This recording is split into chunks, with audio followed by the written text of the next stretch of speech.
Hi guys, MrRoflWaffles here. It's confirmed, at long last, Call of Duty Vanguard, which is COD 2021, basically the COD coming out this year, is officially having its zombies mode made by Treyarch. So not only is the zombies part of the game confirmed now, but we know Treyarch's doing it, and we know a bunch of details about it, starting with this image. As you can see, there are a load of weird runes on here, and that's going to relate to something that I'll show you a little later in the video, but first let's go through the kind of flavor text that Treyarch and Sledgehammer have provided us with in order to get a feeling for what's coming in this zombies mode. These are their words.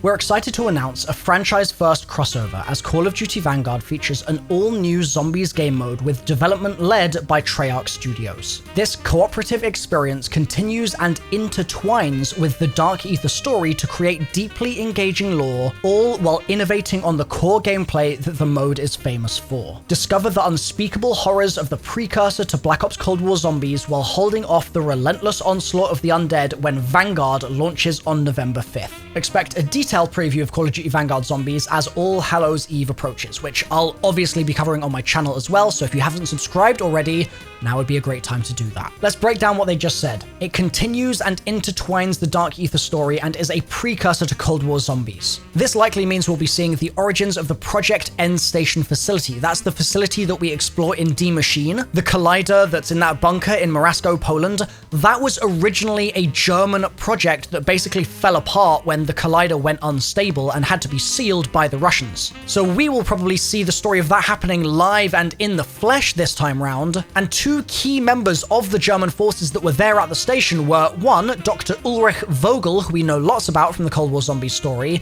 and two, Strauss, who's actually on our team. He's a member of Requiem, but he previously used to work for Vogel at Project End Station in the German forces, so that's going to be a really interesting contrast to what we know of him as a character now. We may also see the moment where Samantha, as a child, steps through the portal from the ending of Tag der Toten and enters into this new Dark Ether universe holding Eddie's hand. Eddie's been missing for the entirety of Cold War Zombies, but we should learn a lot more about what happened with him and her as well as a child when this game comes out. There's also some mysterious intel about Eddie potentially having been lost in a fire or something like that, and if that is indeed the case, we'll probably see those events happening in COD Vanguard. They also say they're going to be innovating on the core gameplay that the mode is known for. I say this pretty much every year, but I think every year it becomes almost increasingly true.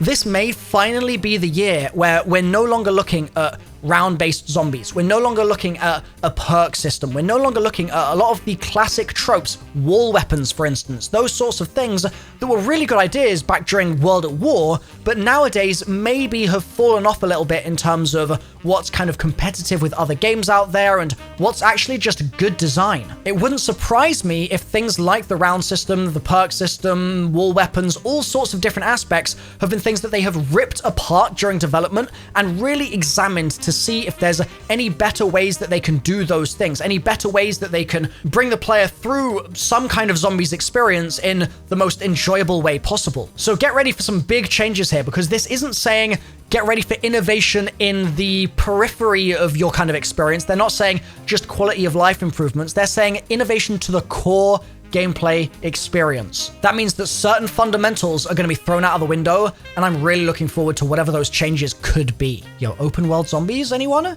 Now that we've got Outbreak, it would make sense for that to be leading into more open world content. Just saying. Okay, I said I was saving something for the end, and this is it, and it's really interesting, okay? You're going to be glad that you stuck around. So I mentioned the weird runes that are kind of embedded within the text that says zombies in the new logo, and on the left-hand side, you can see what look like they might be stick figures hanging upside down, but it's pretty hard to see. On the right, you've got what might be like a volcano with some triangles above it or something. It's really difficult to tell what these things are. The only really obvious thing are the tally marks in the center. But there are two main things that really draw my focus. One is the gateway-looking thing on the I, and the other is the thing in the middle of the M. The thing on the eye really looks like the sort of thing that you'd see as ornate decoration around a door of some kind, or some kind of gateway maybe into the Dark Ether or something like that. Like a lot of the kind of occultism that was going on during World War II would really lean into these kind of weird runes and just stuff like this. And if we focus on the symbol in the M, this actually pretty much perfectly aligns with some new stuff that we've just had released in Season 5 of Cold War. Specifically, there is an intel called Craft Journal page, which says, "This rune keeps appearing in our digs.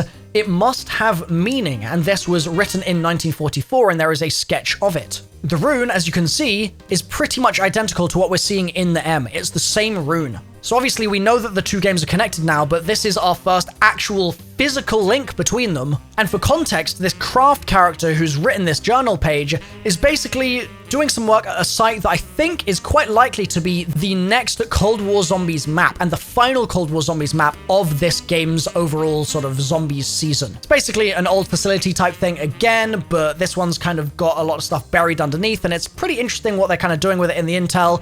If you'd like to see a more in-depth video on this, then I can absolutely do that. All you need to do is just leave a comment below and let me know that you're interested. Links on screen to more videos if you're still keen for some more Mr. Ruffle Waffles content, and I'll see you guys next time. Bye for now.